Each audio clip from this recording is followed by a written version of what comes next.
मेरे दोबारा जन्म लेने के बाद सबसे पहला काम मैंने ये किया कि मैंने अपनी कंपनी की शेयर्स अपने बेस्ट फ्रेंड को बहुत कम दाम पर बेच दिए और फिर पैसे लेकर तुरंत निकल गया। इसकी वजह यह थी कि मेरी पिछली जिंदगी में मेरे बेस्ट फ्रेंड ने ही मुझे बिजनेस शुरू करने के लिए जोर दिया था।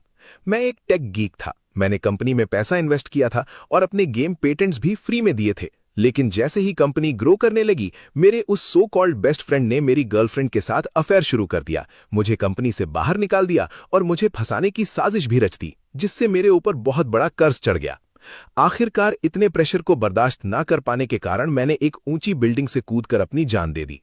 जब मैंने फिर से आंखें खोली तो मैं उसी दिन पर लौट आया था जिसने मेरी किस्मत तय की थी। उस वक्त हम तीनों कंपनी के नीचे एक late night milk tea shop में बैठे हुए थे। वेई चियांग, तुमने सच में कंपनी को इतनी जल्दी डेवलप करने में बहुत मदद की है। रुयान, ये सब तुम्हारे बेचैन की वजह से है। बेचैन? वांग वेई चियांग ने मेरे हाथ में पकड़े डॉक्यूमेंट्स के ढेर की तरफ देखा। मेरे पास कुछ और डॉक्यूमेंट्स हैं जिन पर तुम्हारे सिग्नेचर चाहिए। हमारी कंपनी अभी आईपीओ की तैयारी कर रही है। आईपीओ के बाद हमारी नेटवर्थ कई गुना बढ़ जाएगी। मैंने डॉक्यूमेंट्स के उस ढेर को देखा। उनमें से एक डॉक्यूमेंट ऐसा था जिसमें मुझे अपने शेयर्स कंपनी को वॉलंटरली ट्रांसफर करने थे। उस समय मेरी सोच साफ नहीं थी और लियू रुयान भी मीठी मीठी बातों से मुझे लगातार मनाती रहीं। आखिर मैंने बिना सोचे समझे सीधा अपना नाम साइन कर दिया। यही वो गलती थी जिसने मेरी पिछली जिंदगी का दर्दनाक अंजाम तय कर दिया था। पिछली जिंदगी में मैंने साइन किया था, लेकिन इस जन्म में मैं कभी साइन नहीं करूंगा। इस बार मैं तुम दोनों कमीनों को घुटनों पर लाकर माफी मांगने पर मजबूर करूंगा। मैंने वांग वेई चियांग की तरफ देखा। उसके चेहरे पर बड़ी सी मुस्कान थी। उसे पता था कि मैं एक टेक गीक हूं जो आमतौर पर डॉक्यूमेंट्स को ध्यान से नहीं पढ़ता और कॉन्ट्रैक्ट्स को भी ठीक से चेक नहीं करता। क्या हुआ बेचैन, कोई प्रॉब्लम है? मैंने थका हुआ दिखावा करते हुए कहा। कोई प्रॉब्लम नहीं, बस आज थोड़ा थक गया हूं, कल साइन कर दूंगा। एक डॉक्यूमेंट साइन करने में ज्यादा टाइम नहीं लगेगा। कंपनी जल्दी ही पब्लिक होने वाली है और कुछ काम पहले से करने पड़ेंगे, नहीं तो बाद में परेशानी होगी। इतनी जल्दी क्या है, मैं कल कर दूंगा। मेरा सर थोड़ा दर्द कर रहा है, मैं घर जाकर आराम करना चाहता हूं। यह कहकर मैं बाहर निकल गया। लियू रुयान तुरंत मेरे पीछे आई और पूछने लगी कि मुझे क्या हुआ है। उसने कंसर्न दिखाते हुए यह भी पूछा कि क्या मुझे हॉस्पिटल जाना चाहिए। कोई बात नहीं, घर जाकर आराम करूंगा तो ठीक हो जाऊंगा। आज मैं तुम लोगों के साथ क्लब नहीं जाऊंगा, वेई चियांग को साथ ले जाओ। पिछली जिंदगी में मैं इतना बेवकूफ था कि मुझे लगता था उन दोनों के बीच कुछ भी गलत नहीं है। मुझे क्या पता था कि वो दोनों कॉलेज के दिनों से ही साथ थे। अब मुझे उनसे कोई फर्क नहीं पड़ता। मैंने जानबूझकर उन्हें साथ वक्त बिताने का मौका दिया क्योंकि मुझे जल्दी घर जाकर अपनी बदले की प्लानिंग करनी थी। घर पहुंचने के बाद मैंने सबसे पहले वो इंपॉर्टेंट डेटा सेव किया जो मैंने सिस्टम अपग्रेड के लिए पहले से तैयार किया था। उसके बाद मैंने कंप्यूटर का ज्यादातर डेटा डिलीट कर दिया और सिर्फ वही डेटा छोड़ा जो मैं चाहता था कि वो लोग देखें। मैं आधी रात तक बिजी रहा, तभी बाहर से दरवाजा खुलने की आवाज आई। गेम कैसा था? मुझे देखते ही लियू रुयान की आंखों में एक पल के लिए घबराहट चमक उठी। ठीक था। बेचैन, तुम्हारी तबीयत खराब थी ना, अभी तक सोए क्यों नहीं? मैं नाइट आउल हूं, मुझे आदत है। वैसे ये फाइल वी चियांग ने तुम्हारे लिए भेजी है। उसने कहा है कि तुम जल्दी से इसे कंप्लीट कर दो। अगर तुम्हारे पास टाइम नहीं है या साइन नहीं करना चाहते तो हम एक ऑथराइजेशन लेटर बना सकते हैं और मैं तुम्हारी जगह साइन कर सकती हूं। ऑथराइजेशन लेटर की जरूरत नहीं है, तुम सीधा साइन कर सकती हो, आखिर तुम मेरी फियांसे हो। मेरी बात सुनते ही लियू रुयान ने तुरंत मना कर दिया। बिल्कुल नहीं, मैं तुम्हारी फियांसे जरूर हूं, लेकिन अभी हमारी शादी नहीं हुई है। ऐसी चीजें बहुत सीरियस होती हैं। ऐसा करते हैं, मैं अभी ऑथराइजेशन लेटर तैयार कर देती हूं, तुम बस अपना नाम साइन कर देना। कल कंपनी पहुंचकर मैं बाकी डॉक्यूमेंट्स भी जल्दी से साइन करवा दूंगी। आज बहुत देर हो गई है, कल कंपनी में बात करेंगे। अगले दिन जब मैं कंपनी पहुंचा तो वांग वी चियांग पहले से ही मेरे वर्क स्टेशन पर मेरा इंतजार कर रहा था। लगता था वो मेरे उन डॉक्यूमेंट्स पर साइन करने का बेसब्री से इंतजार कर रहा था। बस जैसे ही मैं उन डॉक्यूमेंट्स पर साइन कर दूंगा, कंपनी के शेयर्स का मुझसे कोई लेना देना नहीं रहेगा, मेरा कंपनी से कोई लेना देना नहीं रहेगा और ऊपर से कुछ लोन्स भी मेरे सर पर आ जाएंगे।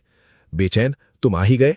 टाइम किसी का इंतजार नहीं करता, तुम्हें जल्दी से इन डॉक्यूमेंट्स पर साइन कर देना चाहिए। डॉक्यूमेंट्स के ढेर को देखते हुए मैंने कहा, वी चियांग, मैंने डिसाइड किया है कि मैं कंपनी से अपने शेयर्स विड्रॉ करना चाहता हूं।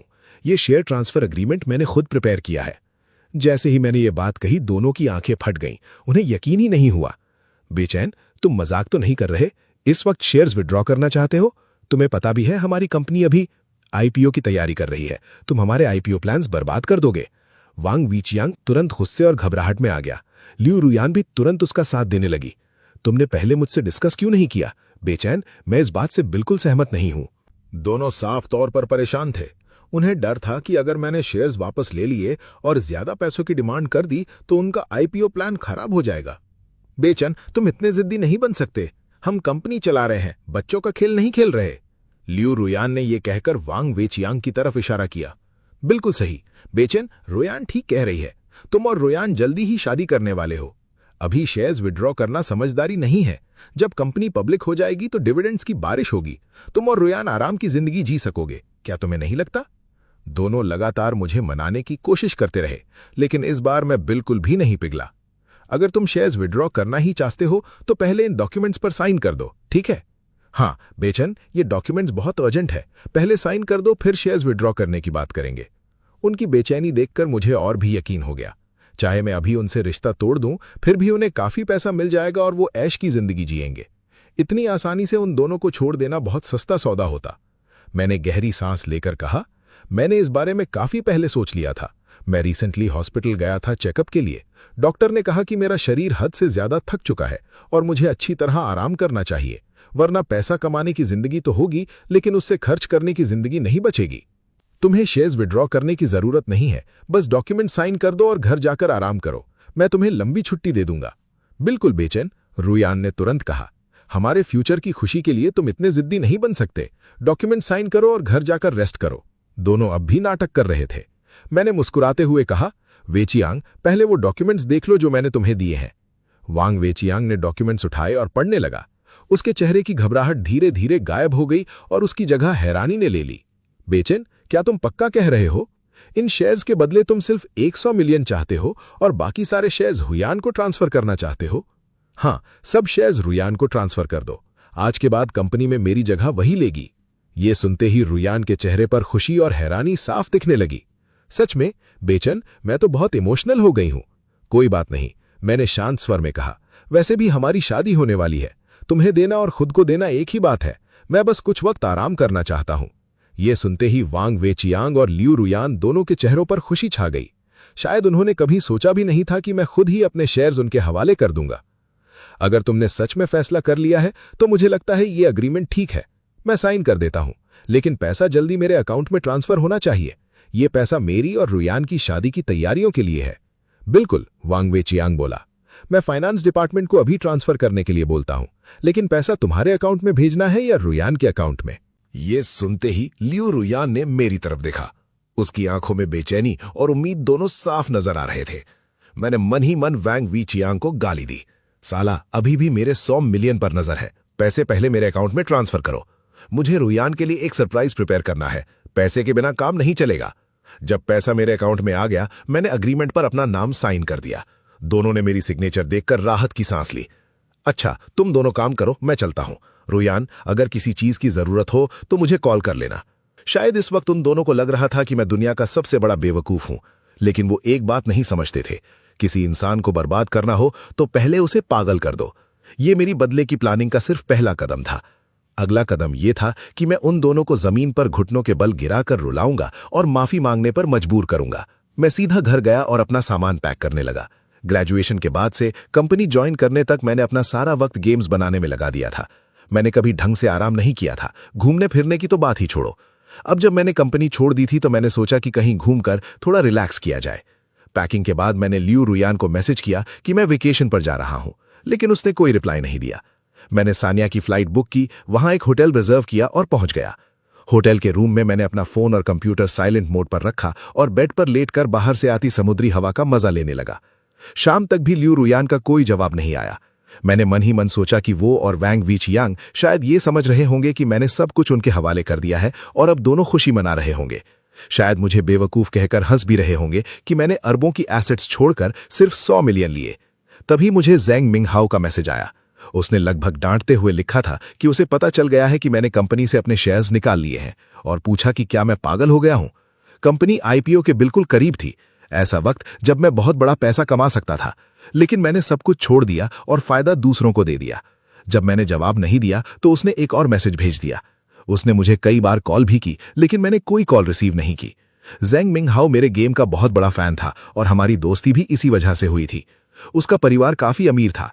ग्रेजुएशन के कुछ समय बाद उसके घर वालों ने उसे अपना बिजनेस शुरू करने के लिए करोड़ों रुपए दिए थे। लेकिन वो उन अमीर लड़कों जैसा नहीं था जो सिर्फ पैसे उड़ाते हैं। उसमें असली टैलेंट था। उसी कैपिटल की मदद से उसने इंटरनेट इंडस्ट्री में अच्छी खासी सफलता हासिल की और उसकी नेटवर्थ कई गुना बढ़ गई।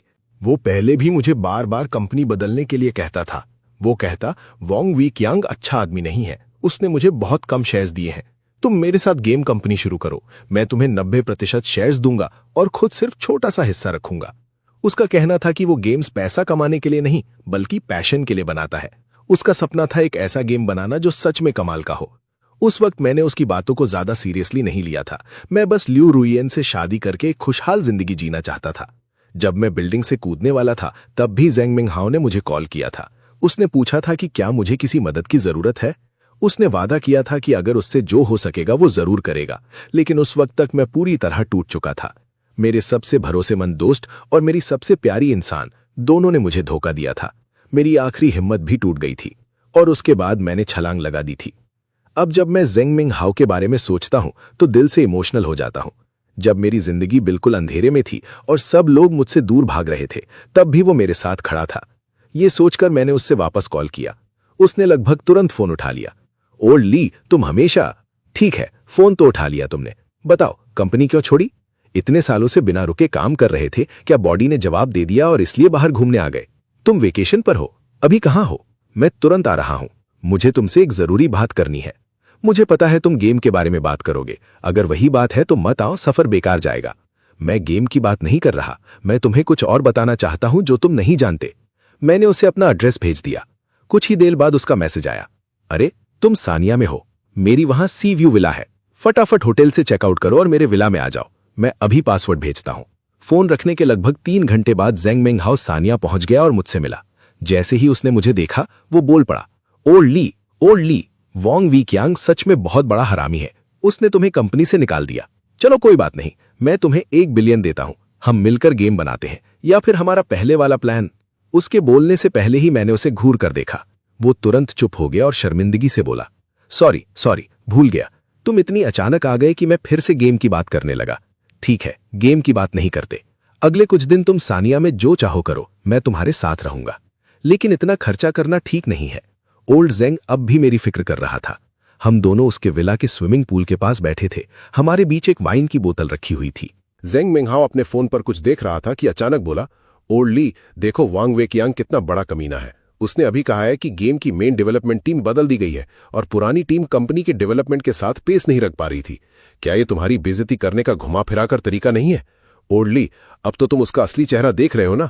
उसने तुम्हें कंपनी से निकाल दिया, तुम्हारी अचीवमेंट्स चुरा ली और अब जानबूझकर ऐसी न्यूज रिलीज कर रहा है ताकि तुम्हें और बुरा लगे। कल मैं कंपनी जाकर उस हरामी वोंग वे कियांग को सबक सिखाऊंगा। फिर उसने मेरी तरफ देखकर कहा, ओल्ड ली, तुम बहुत ज्यादा शरीफ हो। मैंने बस अपने ग्लास से एक सिप लिया और चुपचाप उसे टेबल पर रख दिया। रात काफी हो चुकी थी, मुझे आराम करना चाहिए था। उस रात मुझे बहुत गहरी नींद आई। पता नहीं कितनी देर सोया था कि अचानक दरवाजे पर जोर जोर से नॉक होने लगा। बाहर से ज़ेंग मिंगहाओ की आवाज आई, ओल्ड ली, जल्दी दरवाजा खोलो, कुछ हो गया है। मैं तुरंत उठकर दरवाजा खोलने गया। ज़ेंग मिंगहाओ के हाथ में एक टैबलेट था। उसने टैबलेट मेरी तरफ बढ़ाया। प्रेस कॉन्फ्रेंस शुरू हो गई है, देखो लाइव ब्रॉडकास्ट चल रहा है। स्क्रीन पर एक रिपोर्टर वोंग वे कियांग से सवाल पूछ रहा था। मिस्टर वोंग, आज कंपनी के गेम अपडेट और नए हीरो के लॉन्च से पहले वाली प्रेस कॉन्फ्रेंस है। आप प्लेयर्स को क्या कहना चाहेंगे? वोंग वे कियांग मुस्कुराया। ये गेम अपडेट प्लेयर्स को एक बिल्कुल नया एक्सपीरियंस देगा। इसके अंदर बहुत सारे सरप्राइजेस भी छुपे हुए हैं। मुझे यकीन है कि कोई भी प्लेयर डिसअपॉइंटेड नहीं होगा। बाकी डिटेल्स हमारे नए गेम प्लानिंग डायरेक्टर थोड़ी देर में एक्सप्लेन करेंगे। फिर दूसरे रिपोर्टर ने पूछा, मिस्टर वोंग, मैंने सुना है कि गेम के प्रीवियस क्रिएटर कंपनी छोड़कर चले गए हैं, क्या इसके पीछे कोई खास वजह है? वोंग वे कियांग और लियू रुयान ने एक दूसरे की तरफ देखा। फिर वोंग वे कियांग ने हल्की सी मुस्कान के साथ कहा, इसका जवाब हमारी सीईओ लियू रुयान देंगी। लियू रुयान ने माइक संभाला। इसमें कोई खास बात नहीं है। हमारी कंपनी आईपीओ की तैयारी कर रही है। पुराने गेम के डिजाइन कॉन्सेप्ट्स काफी आउटडेटेड हो गए थे और कंपनी के डेवलपमेंट के साथ मैच नहीं कर पा रहे थे, इसलिए हमें गेम के लीड डिजाइनर को रिप्लेस करना पड़ा। जैसे ही उसने ये कहा, हॉल में हंगामा मच गया। मेरे पास खड़ा ज़ेंग मिंगहाओ मुझे घूरने लगा। ओल्ड ली, क्या तुम्हारा और तुम्हारी गर्लफ्रेंड का झगड़ा हुआ था? मुझे समझ आ गया कि वो क्या कहना चाहता था। अगर मेरे और लियू रुयान के बीच सब ठीक होता तो वो कभी पब्लिक में मेरे बारे में ऐसी बात नहीं करती। मैंने शांत स्वर में कहा, मैं कंपनी छोड़ चुका हूं। पब्लिक को कोई वजह तो देनी ही थी, बस उन्होंने ये वजह चुन ली। ज़ेंग मिंगहाओ ने तुरंत कहा, यह पक्का वोंग वे कियांग का आइडिया है, वरना तुम्हारी गर्लफ्रेंड कभी ऐसा नहीं करती। उसकी बात सुनकर मेरे दिल में ठंडी सी चुभन हुई। ज़ेंग मिंगहाओ को सच्चाई नहीं पता थी और मैंने भी